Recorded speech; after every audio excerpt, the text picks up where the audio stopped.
So right now I'm doing data management at the Mastercard Foundation Scholars Program, KNUST. At the time we came to school, they were now beginning to expand and solidify themselves as a household union in terms of debating. They had really dominated the national space. They had just won their first Pan-African championship. And that was the first time a non-Southern African university won it. So there are divided opinion on this. For me, the process is what gives you this outcome that you are looking for. Very interesting. Now I'm wondering if I should have joined the debate team when I was in university. I was not prepared for the and Okay, so are you ready? Yeah, ready.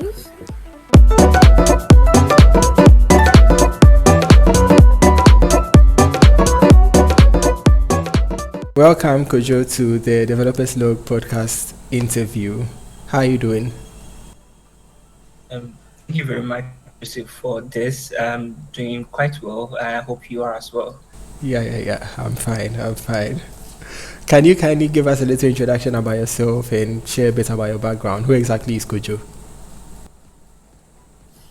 Okay, sure. So Kojo Opoku Acheampong is my name. I prefer to be called just Kojo Acheampong without the middle name. And I am an individual that tries as much as possible to fit in wherever I go and try to be part of the family there and get the best out of that while also giving my best into the community or family. Okay, that's really cool. You try to fit in. Why do you try to fit in? I think some people actually prefer to stand out, right? So how come your approach is to try to fit in? Okay, so this is more because of my understanding of cultural sensitivity, where your background differs from whomever you are interacting with, but it also fits into community. So whenever people come together, they also try to have their own rules, have things that work for them. So the first thing when I join help community is just try to understand who they are, how is it different from mine, and how do I get inside. And that process helps you to now understand them. Then from there, if you want to stand out, you have numerous ways by which you can stand out, or whatever that you want to do becomes easier once you fit in. Okay. That's actually really insightful. So you basically try to fit in to understand how everything works, the whole environment works, the way that people work, and then from there you can decide how you actually stand out, right? Exactly. Okay, cool. All right, so I have actually known you since university, right? And you were a computer science student at that time. So how did that journey go? Okay, so my journey as a CS student was quite an interesting one in that I looked at the course where I had like very high expectations. I'm sure you did as well. But then once classes began, then everything was upside down. So we now had to figure out what is going on and how we can try to balance it out. But interestingly, beyond tech, I also had other interests. If you still remember, one of the first things I said when I spoke to the class for the first time, it was about how there are a lot of communities in KNUST. So I also decided to explore other communities. So I was doing debate and I was also doing the student activism, And so whenever CSS was hectic, I would resolve to those communities just to try to calm down. And there are a few ups and downs. So I eventually got through, with you even helping me out with my final year project in the end. All right, so you mentioned debate, right? Okay, before we actually go there, How would you say computer science has helped you get to where you currently are? Are you still doing something in relation to computer science, or have you diverted a bit from the field? Oh no, I'm doing something related to computer science. So right now I'm doing data management at the Mastercard Foundation Scholars Program, KNUST, and it's basically you know what they do. So, but my role here is that we look at the data, we manage it, the basic cleaning, ensuring that it's accurate. Then we are able to analyze it to inform reports, inform other decisions that they might want to take. And the second thing is I'm also helping out some of the scholars that are specifically doing computer science with extra knowledge. So that's what I'm doing currently. There's both of them are CS related. So yeah. Okay, unfortunately, I didn't get the. You said something. You are helping the scholars out with. Know how to with the course. So there is one scholar, his name is Ishak Mafo in particular. He is has multiple sclerosis, and so I am his aide in terms of helping him out with Oh. the course and dealing with the lecturers. Oh, okay, okay, okay, okay, okay. All right, okay, that's fine. All right, so data management and in relation to your debating, I think you even won a few awards in that regard, right? Yeah. Okay, so can you talk a little bit about the debating? Yeah. Okay, sure. So KNUST happens to have the best debating society in Africa at the moment. And at the time we came to school, they were now beginning to expand or and solidify themselves as a household union in terms of debating. So they had really dominated the national space and they had just won their first Pan African championship. And that was the first time a non-Southern African university won it. So all the frenzy was still on. So it was part of their publicity from that got me into join their society. And I think they had hosted the 2019 edition. That was the very year we came to campus. So all of it was still fresh. So I got recruited and then I joined debating from there. In my first year, that is when we won. I won the Pan African Championship for KNUST, making it the third time that KNUST had won the trophy. That's in 2020. Then, apart from that, I would go on to win the national championship two times back to back. That is in 2022. And then what had been a 5 year drought since the university won its last competition. Then in 2023, I won the championship again when KNUST hosted. The 2021 was with Kelvin. I'm sure you know Kelvin. Yeah. He was my partner for 2022. So that's just apart from that, I had the opportunity to represent the university at other international competitions, the World Championship, and then for that too, Kelvin and I made the finals just this year in Vietnam. So it has been a great experience, and I loved every moment of it. Wow. Okay, that's really impressive.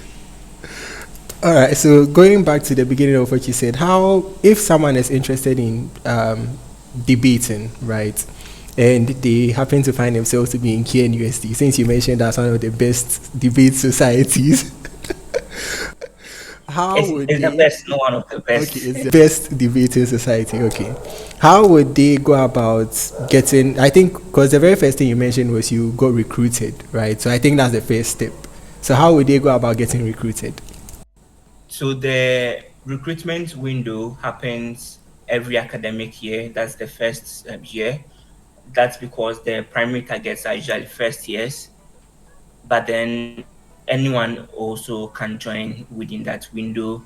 And when you join, it's just a process of training, representing a hall at the inter hall championship, and then you are subsequently recruited into the society.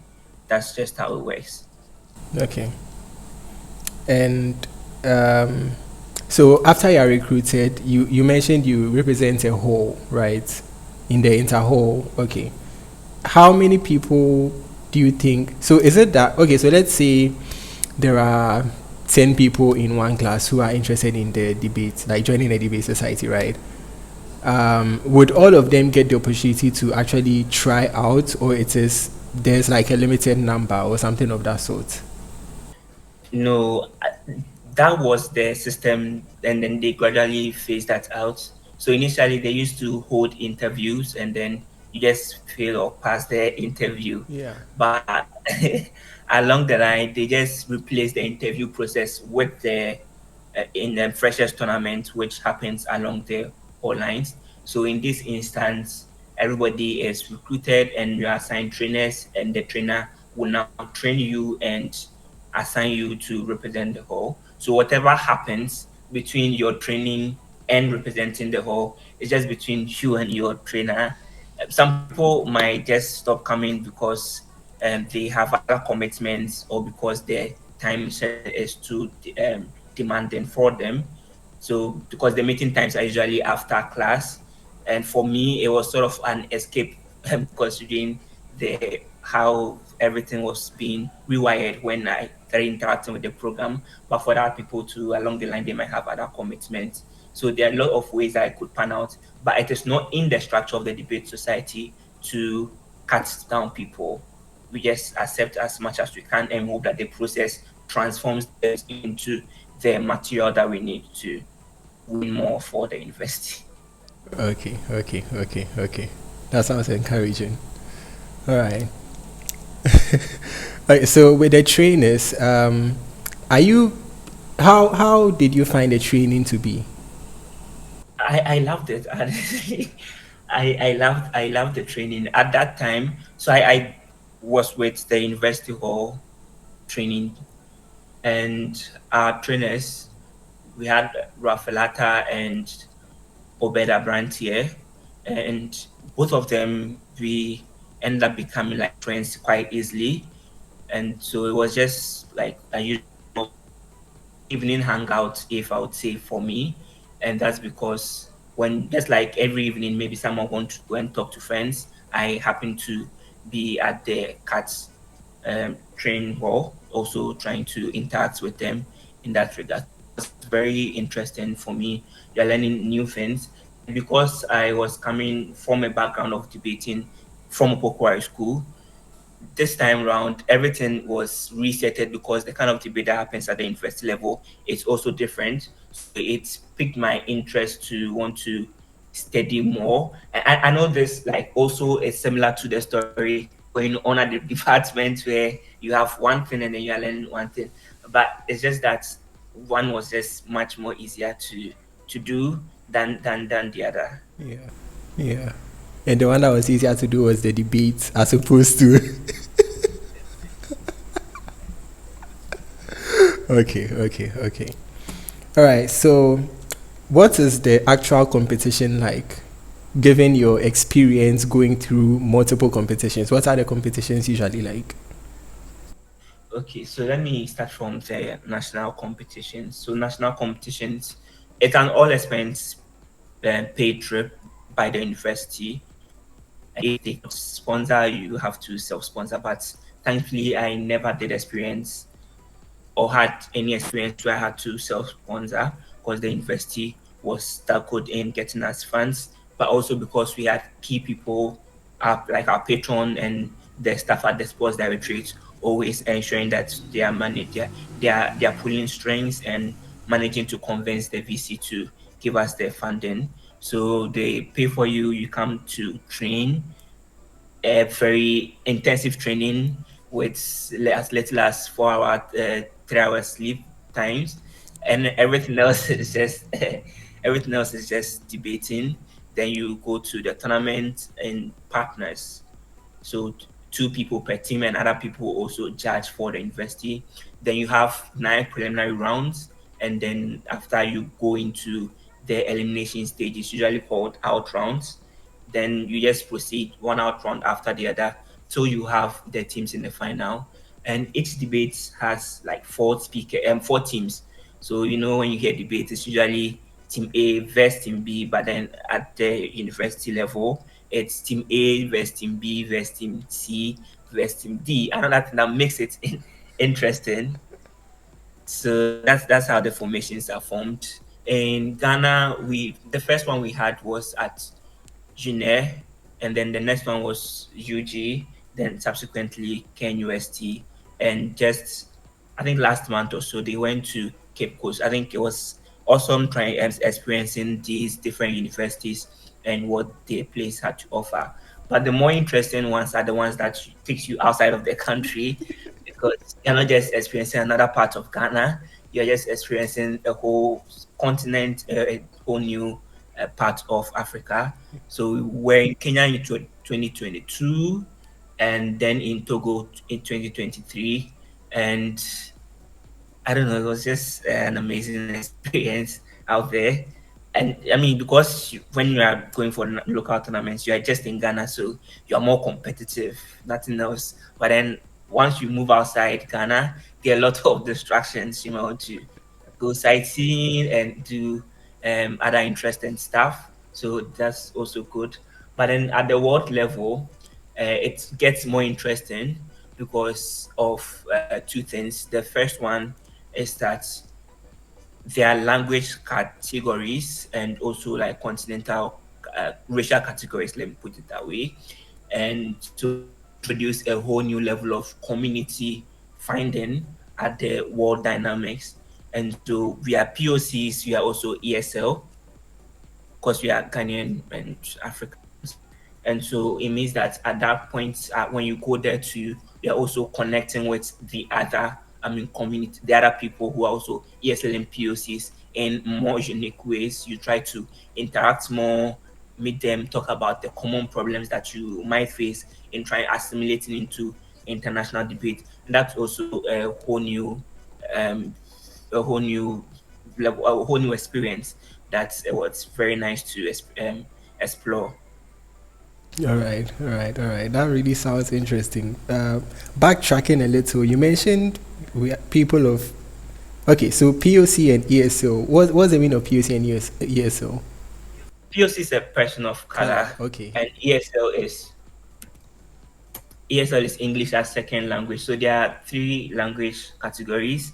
EPL, yeah, let me just put it that way. That's when like English is your birth origin. So the English, the Brits, the people from USA, and then like you have ESL. That are people that have local tongue, but then they sort of adopt English as their second language, official second language. Official is not like the correct word, but let's just, if it's the African context, if I may put it that way. Then we have EFL. EFL is English as foreign language. So for those people, English is their foreign language. There's no like adoption, either official or otherwise, in that consideration. So these language categories are just a way of the international debate community recognizing the barriers that people face in terms of speaking the English language and trying to put in terms and place equity policies that address these specific barriers. For POCs, just used to describe Yeah. people that are non-white.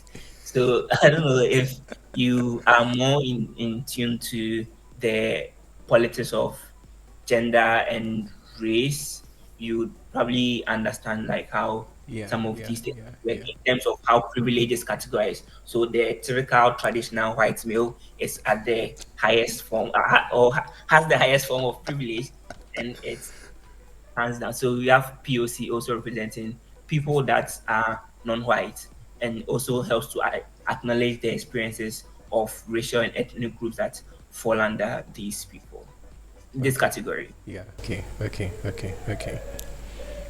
Wow. Okay. There's something I wanted to ask. You mentioned ESL is mostly for the African context, right? So I mean, I'm Ghanaian. In Ghana, our lingua franca is English, right? So are we ESL or I think it's EFL?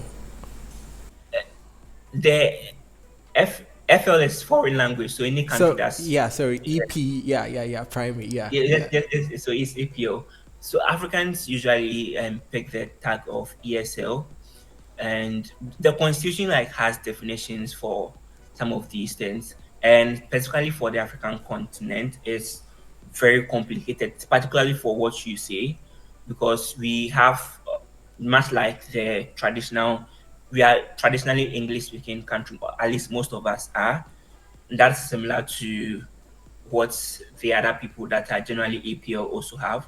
And if, even if you, and also if you have lived there, I think there's a 5 year range for making this categorization per the constitution. So if maybe I'm a Ghanaian but I've lived in UK for 5 year plus, I have to take on the EPL tag because of it. The African situation is quite peculiar because although English is the official language for at least Anglophone African countries, the community still recognizes that even within this particular space, there are still barriers to speaking the language. The very first one is that you are of an ethnic community and you owe it more to this ethnic community to speak their language first in that consideration. And there are several banters as to, I mean, how these things play out even in our communities and even at the national events that we do. And before you are now, so English more looks like a corporate educational language for the most part. And so it's their way of recognizing, in their way of recognizing that Africans are able to sign up as ESL speakers just to appreciate that.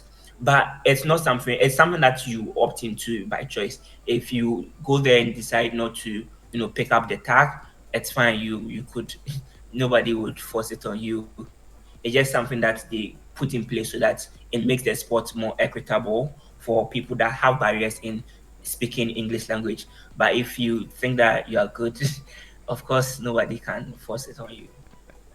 Okay, okay, okay.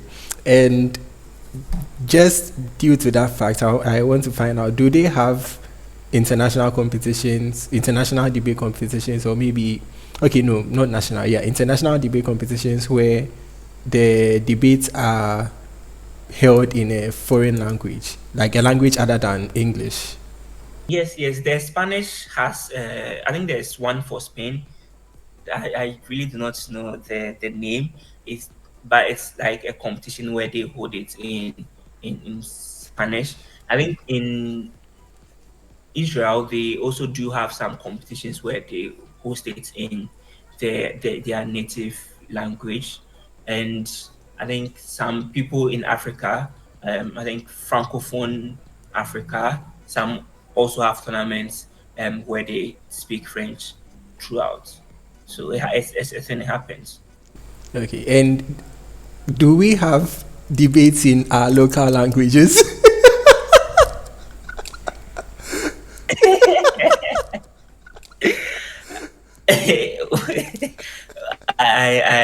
No, no, that doesn't happen.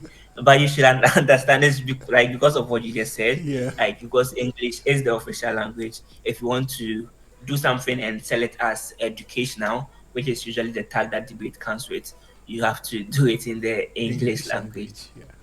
Language, yeah. Okay. Okay, okay, that's fine. That was just my curiosity. Okay.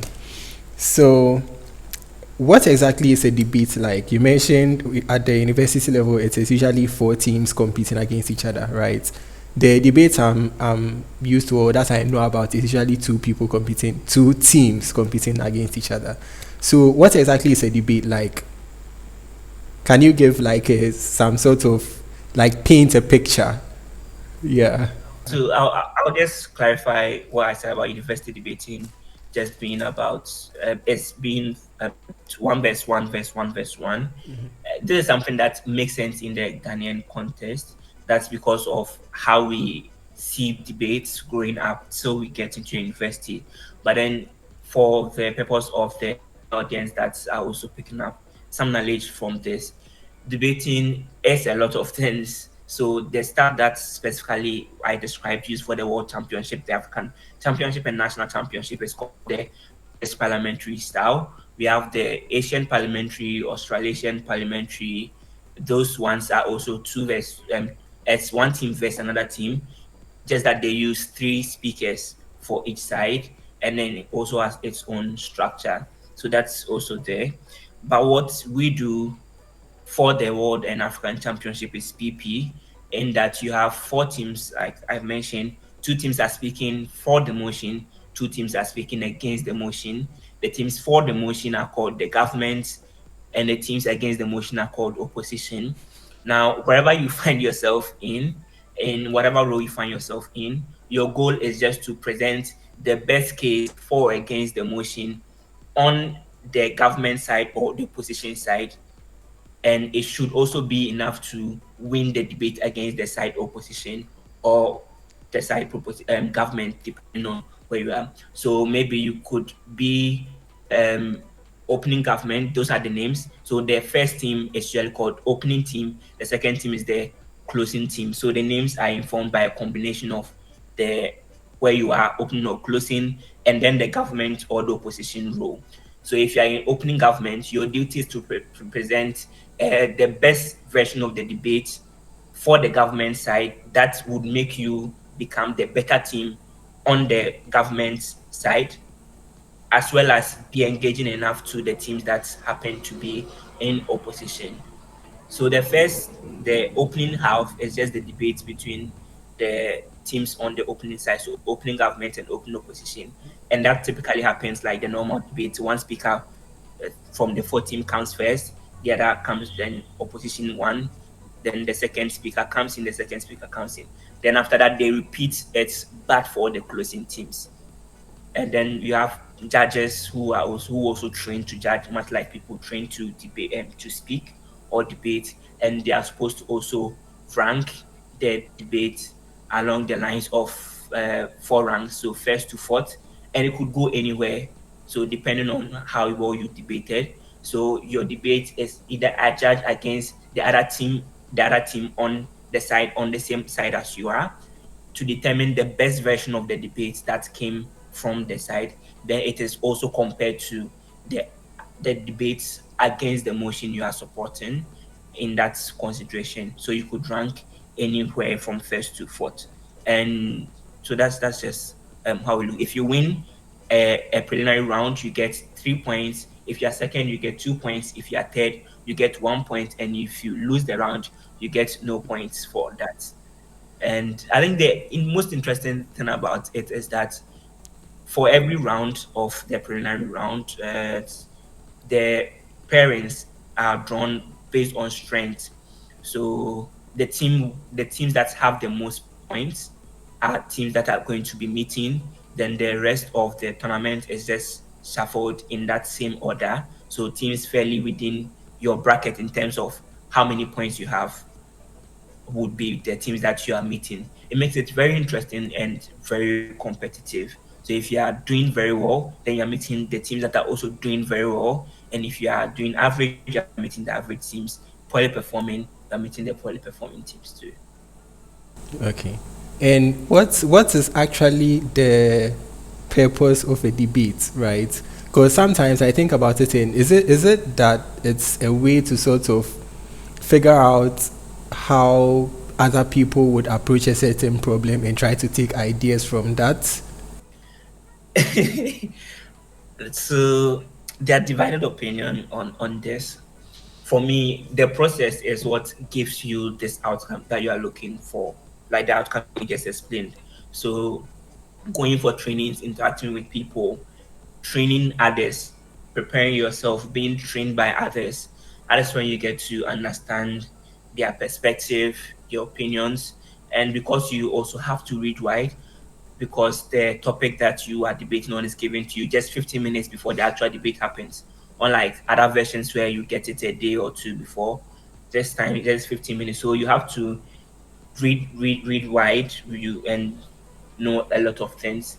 That is the process that builds you to be someone who appreciates diverse opinions and are able to evaluate it and become a better person.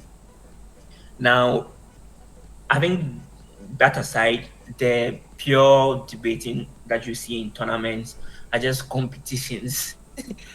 And then the only thing that you for me that I get from it is just anything that any other competition would teach you. So things like resilience, things like being thinking on your feet, thinking about tactics to use, and the thrill of doing something that you love, and the thrill of just being competitive. That's what I get from actual competition. The process of development comes just by engaging with the community and trying to be a better debater. But other people have the dissenting opinion about it. They really do think much highly of the competitive aspects, and they claim that it gives the benefits that read or assume debate gives. But for me, I get that benefit more in engaging with the sport than actually being at competitions and being competitive, because over there I just want to win. And it's it just limits the window and opportunity to learn about the world, about other people, than Yeah. I would when I dedicate time to it. Okay. Very, very interesting. Now I'm wondering if I should have joined the debate team when I was in university.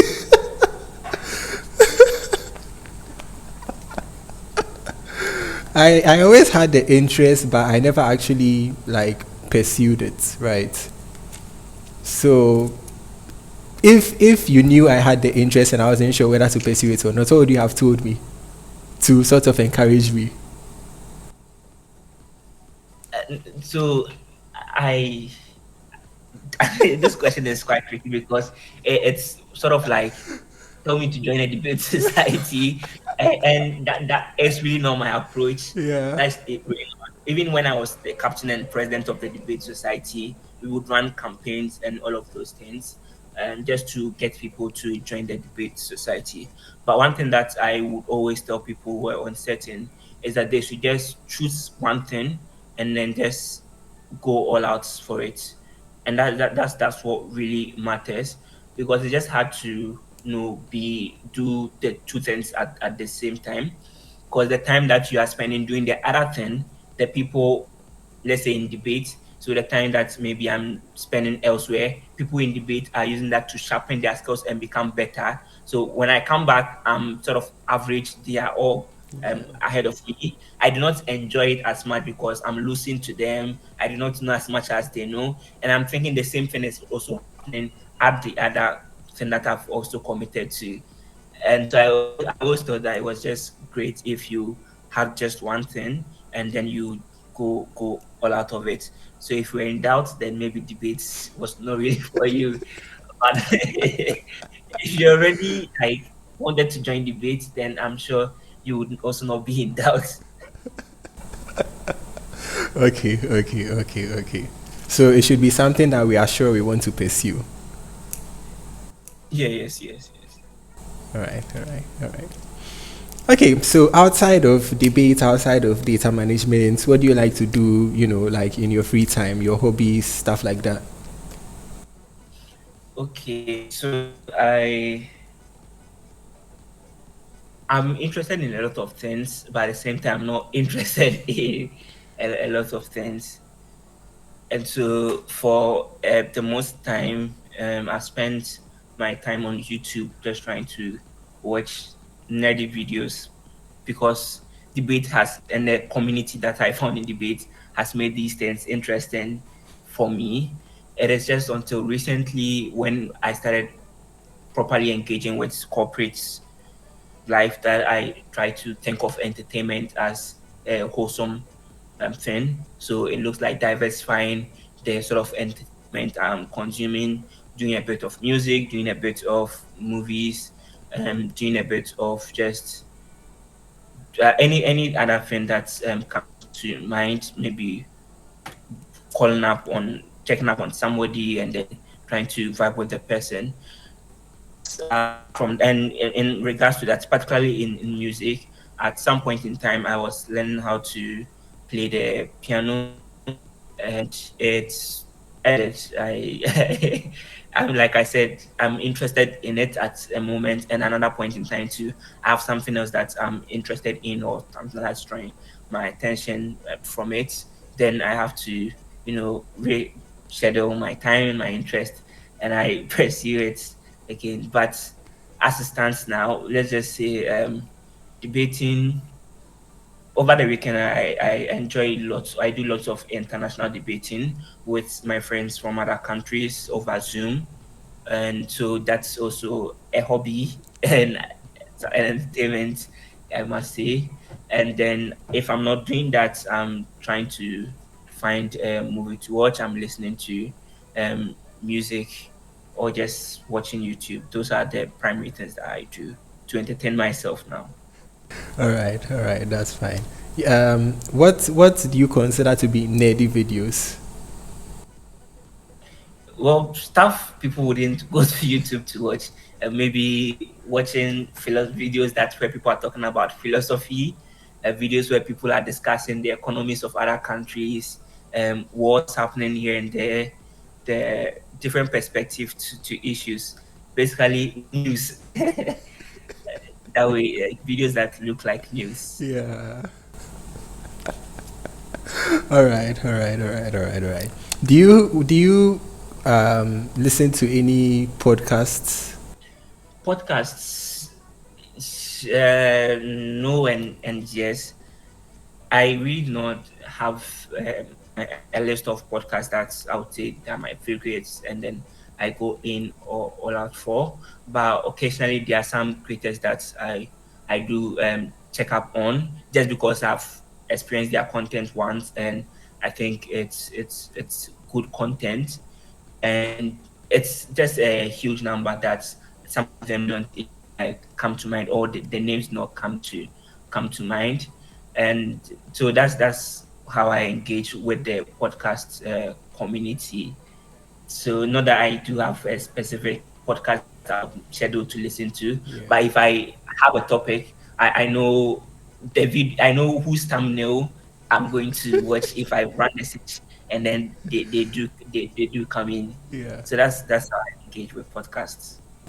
How is the is it only the piano you are learning currently? Or is that the only instrument you are learning or you've learned? It's the entry instrument for me, although I'd love to learn other instruments along the line, but currently I just don't have much time to dedicate to it, so it's I just like halted. I'm just lazy about it. Let's just have left the zone. So I do have a keyboard in the house, but I rarely play it. And whenever I go back to it, I'm so out of touch, and that's makes me want to just get away from it and get to my PC. Yeah. Yeah. Okay. So I think it's time we start wrapping up, right? So I think there are two more things I'd like to ask. So the very first one is, um, if someone has just started their debate journey, what advice would you have to give them? They should just be patient. And this really hard conversations for the debate community, specifically in Africa for the most part, because of how we are made to think about the sports. And that's because majority of us are introduced into the sports within our undergrad year. And when we come, the people that we would call idols, the people that have done great stuff, are people that are still in the debates community with us. So they are schooling maybe a year or two ahead of us. And at that point in time, whenever you see them doing well, you feel lost. You are saddened that you are not doing well. But then I think those are just the stories that come to light, because it's easy to say, this guy won PADC in the first year. This guy has won the tournament and he's still here with us. But then there are lots of stories that people have that spans across 5, 6, 7 years, 10 years plus of debating, and these stories are more prominent in other continents, because for those people, they do debating right from high school. Their parents introduce them to it. They pay for weekend sessions, much like other parents would pay for baking sessions or music sessions or dancing sessions or whatever. So they have those sessions going on. Then from there, they now start into the begin debating in their university journeys. It might interest you to know that a kid from Asia can just lash me, even as grown as I am and as experienced as I am, because they do it at a very young age. And for those people, if you see them doing well, maybe a person while pursuing their master's degree or even the undergrad degree, it's been something that they are doing for long, and they are now seeing the big results that would make you want to engage them. And most people do not get to understand this. So they are in first year, maybe they might do well at the inaugural tournament. Then there is a plateau in second year where you are now meeting other people, other pros as we like to call them, or senior debaters. They are better than you. Your peers are also now catching up, so they're also finding their feet and doing well. And people just start doubting themselves. But eventually, if you do it for 3 more years, 4 more years, 5 more years, maybe you might not get to win something for your university because you'll be done, and you might not pursue a master's degree. But I'm sure that you'd also become generally better and somebody that other people would like to look up to when they think about the sport. Okay, so follow up question to that is, can debating be like a full time job? Yes, yes, it's an industry. It's an educational industry elsewhere. I've had some gigs about of such nature, where and it's primarily something that works at other places more because of all the importance that can be attributed to it. Specifically in non-English speaking countries, it's just the benefit of being able to learn English at a faster pace because you are constantly using it and you are engaging in other tournaments. And it's also something that is good to have on your CV when you want to move outside of the country to engage with more English native or the Ivy League schools, I must say. But then for English speaking languages countries too, it's just any other hobby that a parent might want their kid to enroll in. And so just like how structured these things are, there are schools that teach minors how to debate, and they have full-time employees, and then these people have salaries, and they have part-time employees, and they have structures and run regular programs, vacation and full-time programs. It's a big industry out there. Yeah. Okay. All right. So the final question is actually a question from a previous guest, and actually, I think you are the best person to answer this.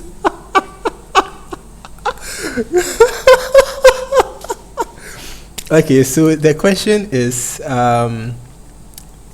it's okay. So the question is originally by Richard Feynman, a physicist. It says, if in some cataclysm all of the scientific knowledge were to be destroyed and only one sentence was passed on to the next generation of creatures, what statement would contain the most information in the fewest words?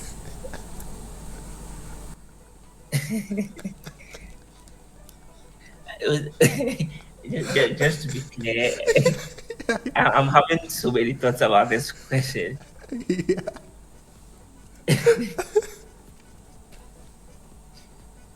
So, if what sentence would contain the most? Information in the fewest words. Yeah. So basically, if something happened and then maybe Yeah, let's is it say, like a riddle or that I have to get correct no. answer? It's just your own perspective. Like, what's your perspective? What do you think would be the best way to convey the most information given like just a few words? Okay, so I have several options, but I think the one I'll go for is you'll be fine in the end, and if you are not fine, it means that's not the end. That's this. That's what I'll go with. That's what I'll go with. Okay. All right. You'll be fine in the end, and if you are not fine, then that's not the end. Okay. All right. Thank you very much for making time for this interview. Thank you very much for all the insight you've actually given us, especially into the whole debating world. Because before this conversation, debating has mainly been sort of like an idea in my mind, but now I actually have a little bit more of a grasp on the entire industry. So I really appreciate that. Welcome. Wait, do we get to ask you questions?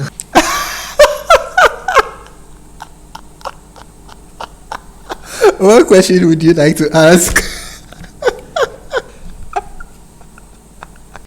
Okay, I just want to know when you think about this podcast, what comes to mind? As in this specific episode, or like Not, every not not this episode. Like generally, if it should be big, what should it? What do you want it to ride on? And if it doesn't go anywhere, it just remains you talking to your classmates and seniors. What would you think about it?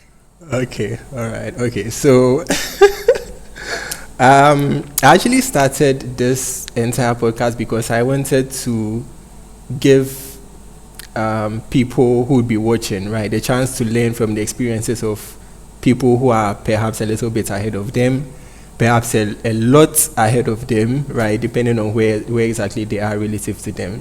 So it's mainly just to give people insights, to give people some knowledge about certain topics, like one of the previous interviews we had where we interviewed Tracy was about data science. There's one interview we had where the person was talking about events, right? Events within the tech space, how to find communities and join communities within the tech space, which is yet to be released. Uh, yeah, I mean, the main purpose is just for people to be able to watch and learn, right? So if it becomes something big, definitely I'd be excited because a lot of people would actually be able to learn from what's going on here. If it doesn't become something big, there would still be certain people who would watch and still pick a few things from this whole initiative. So, yeah, that's where I stand on this whole thing. And I'm coming on developers log, and I'm talking about just debate for the most part. I don't know. This just interesting, but I'm very happy to be here. Yeah. I mean Tracy has already had the data science conversation. There's no need to for me to talk about data again. But I think this one of the things that I usually used to say that our class in particular, we had a lot of people that did a lot of things in addition to the to the program. And so there are dancers, there are musicians, and a whole lot of other people. Then there were people like me, like people like me. So I'm very much happy to know that there is a possibility that I would get to, get to know more about the things that they were doing apart from the usual boring stuff. And I'm wishing you all the best Thank in you. trying to get them and put them on this conversation to get other people to know more about it. I think that that's great. Or definitely should become the new version of Mac as opposed to the old version. Yeah. Okay. Okay. Yeah. And just to clarify, I guess the main reason why I think the debate actually centered more around the conversation centered more around debate was because I know you are really skilled when it comes to that aspects, right? And when we actually started talking about this, I realized that my knowledge about that was actually really lacking. So it was more of an opportunity to actually explore my own curiosity and therefore give other people the chance to learn, especially if they are interested in taking a similar path to you, right? To actually learn a little bit more about the whole debate aspect of everything. Oh, don't worry. It's just been interesting. I really love talking about it. I really love talking about debate. At least just explaining it to people who might not know much about it is an interesting thing, and it's a big part of me. and so I don't mind talking about it wherever I go. Yeah, yeah, okay. All right. Okay, yeah, so I guess we'll be ending it here and you'll be seeing the video when it comes out. Okay, sure. Thank you very much for the opportunity and all the best. Yeah. Yeah, thank you too. Same to you. Bye. As you say, we are done.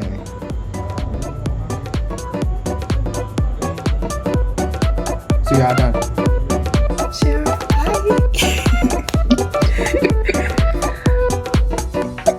Thank you for organizing this show.